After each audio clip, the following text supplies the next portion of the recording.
The Honorable Defensor is recognized. You may proceed, sir. Thank you so much, Your Honor. Honorable Senator Judges, noong 22 ng Hunyo 2026, nagulat at nagdalamhati ang buong bansa sa pamamaril sa Honor. isang paaralan. Sorry, excuse me. Your Honor, may I be allowed to I- finish my manifestation? I don't I will think- not disrespect and interrupt the defense Yes, counsel yes, but before once he that- has started. This is no disrespect, sir. Counsel for respondent is recognized. Thank you, Your Honor. Your Honor, this is improper. The improper for trial. Manifestation. This is not a manifestation proper for court procedure. This is instead them telling a story. This is a narration by the prosecution, which is not allowed. This is not allowed by any rule in any court. So what, May I be allowed what is to reply? proper is that they present their first witness, and We will are be ready. presenting our witness, Your Honor. However, please allow us to freely advocate our position. That's why, Your Honor, including we are the defense objecting. when it's their turn. We will not Counsel object to the respondent, same. kindly let him finish. Thank you, Your Honor. Thank to you so respond much, to you. Your Honor. To respond to you. Yes, you were saying.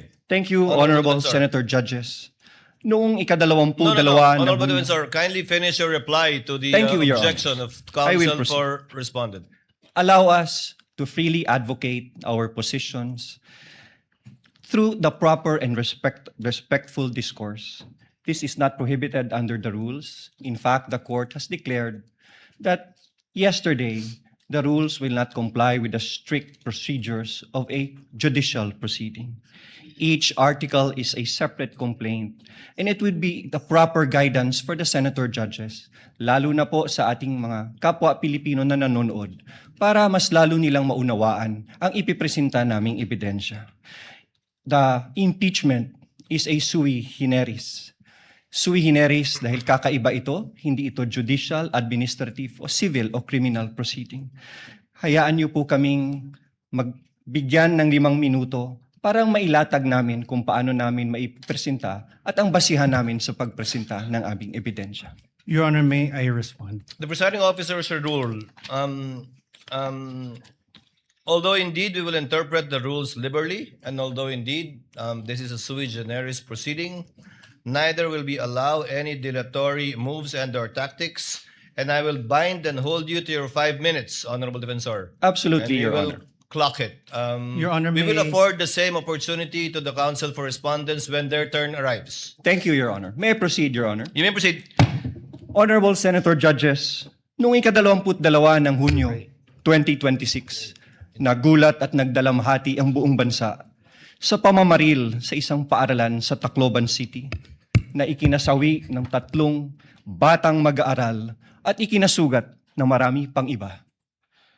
Ang mga salarin, mga minor de edad, sa kabila ng kanilang murang edad, agad na kumilos ang mga otoridad upang ipatubad ang mga umiiral na batas.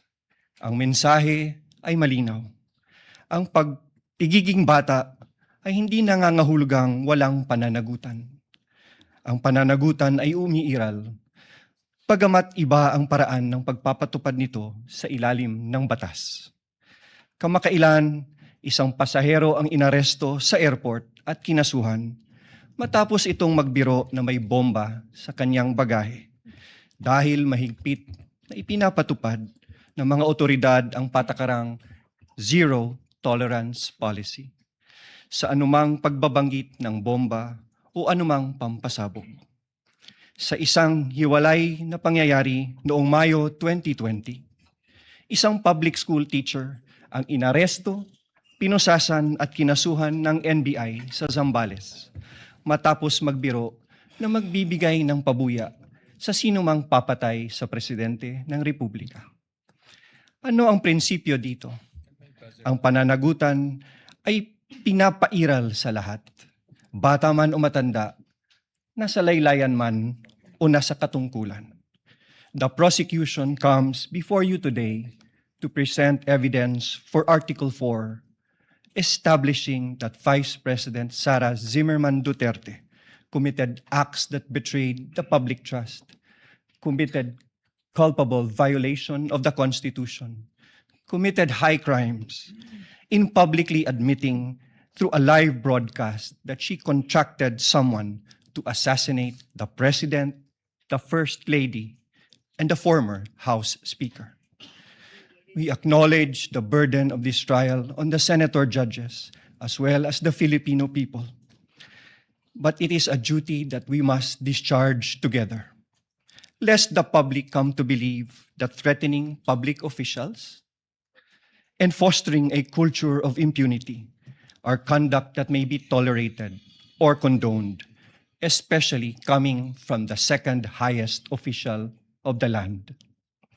Ang mga kilos at salita ng Vice Presidente ay hindi dapat ituring na simpleng krimen sa ilalim ng batas, kundi tuwirang paglabag sa saligang batas. Kaya ang paglilitis na ito ay mahalagang mekanismong itinakda upang tiyakin na ang kapangyarihan ay laging may kaakibat na pananagutan.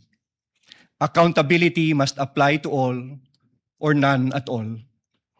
At the heart of this impeachment proceeding lies a fundamental question para sa ating lahat.